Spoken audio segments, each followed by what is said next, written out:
Rodney, it's great to speak with you again. How are you this afternoon? Doing great, Drew. How are you?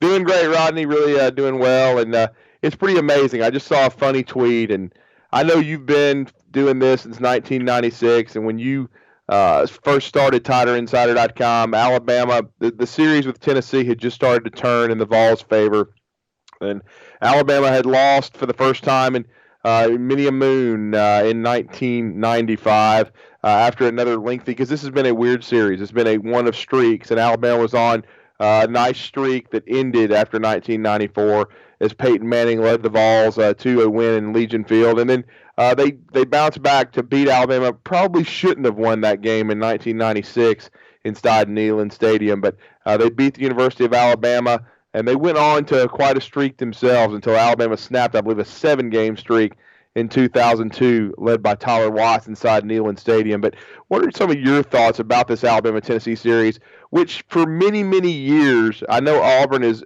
traditionally Alabama's they're state rivals, and it's probably the most intense rivalry. But for a long time, Alabama and Tennessee was probably the most high-profile rivalry in the Southeastern Conference. Yeah, it's been. I watched the first Alabama Tennessee game I watched was '68. Of course, I really don't even remember much about it, but I do remember watching it because I was living in Corpus Christi, Texas at the time as a kid, Drew, and I just remember my brother rearing back at the TV a few times, getting ready to punch it out. But I think Tennessee might have won like 10-8. You might have the record in front of you right there, but. Uh, Right. It's been a streaky series. I mean, there's been times when Tennessee's run off some streaks, and then Alabama's run off some really big streaks as well. And I think Tennessee's the only program in the country to ever run off a streak of 7 straight against Alabama. Auburn, I think, Tuberville had 6 straight. Hmm. So it's been real streaky. Alabama obviously is now tied with the longest streak in the series that it had at one time previously, back from 71 to 82, when they won Hmm. 11 straight. That was snapped in the 82 season.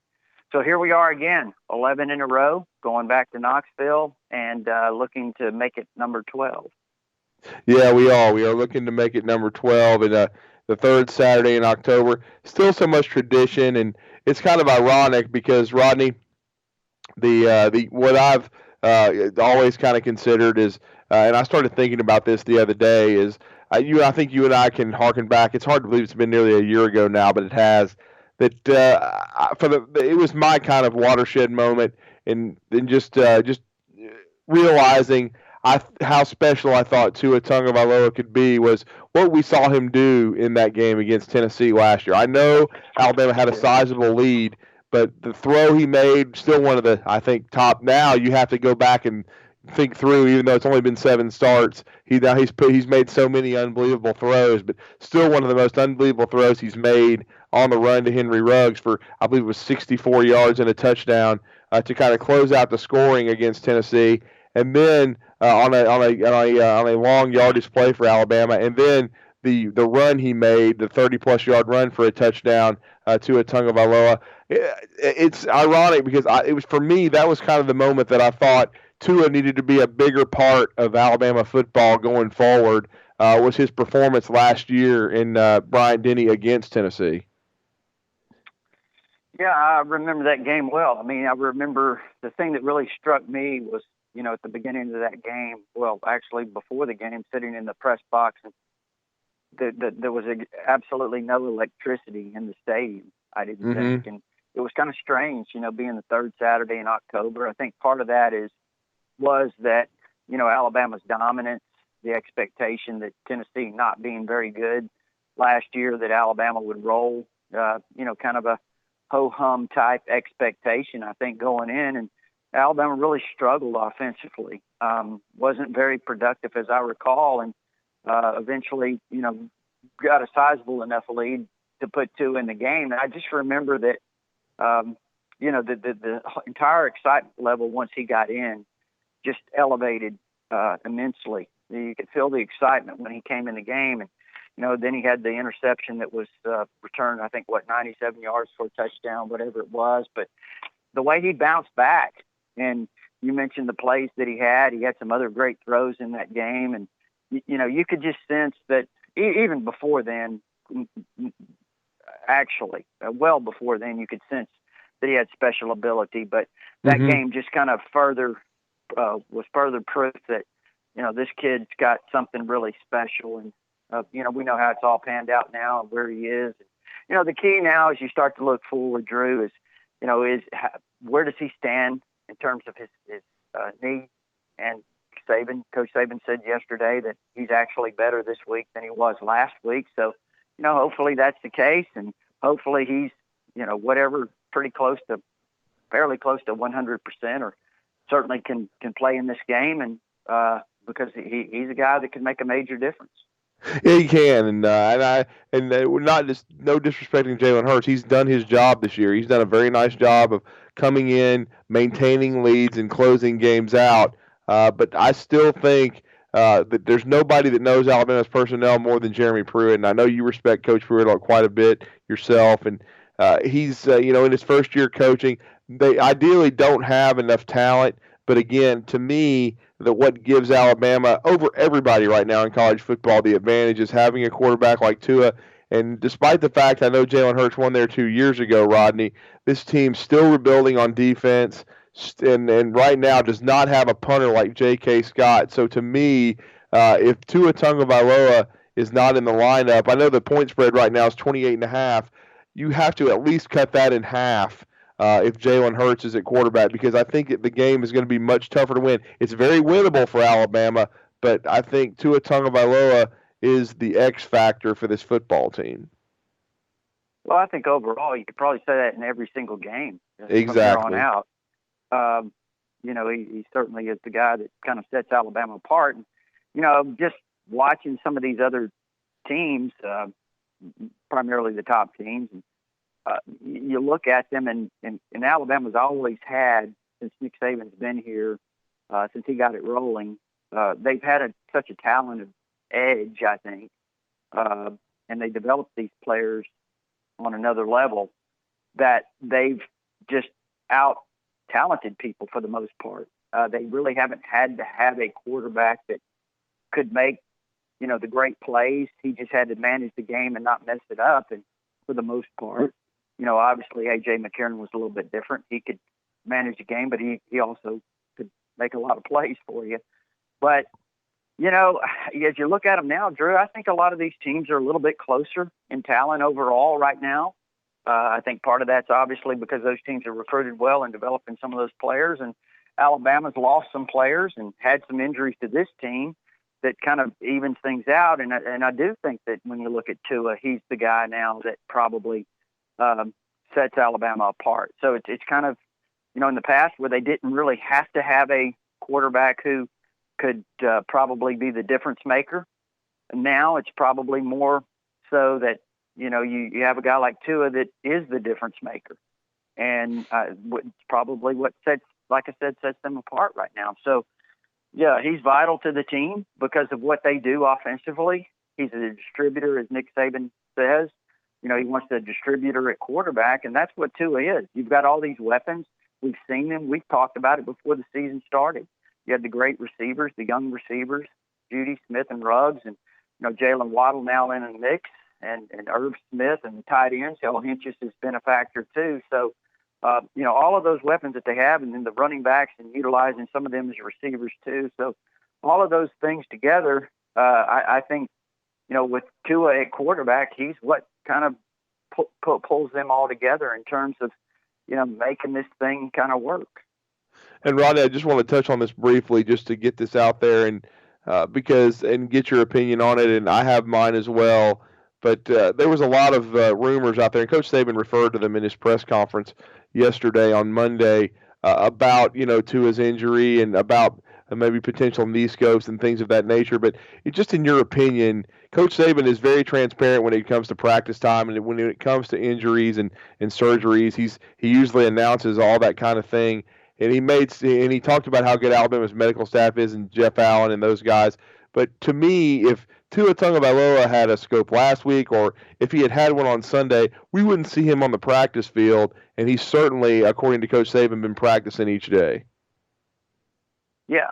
I mean, look, he played in the game last week. He obviously didn't have a scope leading into that game, and he hasn't had one this week or over the weekend. I think that's nonsense. I mean, for the guy to be out there dropping, I watched him yesterday, taking drops, stepping into throws, making throws. Didn't seem to have any issues. Doesn't mean that the knee's not tight, or obviously he's got a strain of some sort or sprain. And so obviously there is some issue there, but it wasn't enough that he was not on the field yesterday when I saw him. Now, I was not there today because we've got Tider Insider TV tonight, so preparing for that right now. But, so yeah, all of that other stuff, Drew, I mean, that's just rumors, speculation, whatever. But it looks like to me that he'll probably be ready to play. Yeah, it does look like it. And Rodney, as we spend the last few minutes with you, and this is Rodney Orr of TiderInsider.com. Since 1996, the best source there is, the most accurate for Crimson Tide sports info, especially when it comes to buzz around Nick Saban and his football program. Certainly, Alabama is going to be a definitive favorite, 28.5 with Tua Tagovailoa in the lineup. And it looks though we believe he is going to play, but Devontae Smith probably is the most questionable after pulling a hamstring on a long 57-yard throw and catch from Tua in the game against Missouri. Had 4 catches for 100 yards. The sophomore from Amity, Louisiana. If you're Alabama and he misses the game, how do you compensate for his loss? Because certainly he's one of those top 4 wide receivers, and along with Irv Smith, who've made this offense go in the passing game. Well, the thing about it is this, that Alabama, this is another thing. If we're talking about this game, first of all, Tennessee's gaining momentum. I don't think you can start from the beginning of the season and say, well, they lost it. West Virginia got blown out by Florida. I thought they played much more impressively in the second half against Georgia. They almost fought their way back in that game. At one point, it was 24-12 after being down, I think, 24-0. So, they're a team that I think is gaining some momentum. I think that Jeremy Pruitt's doing a fantastic job. Their rush defense right now is improved by almost 100 yards from last year.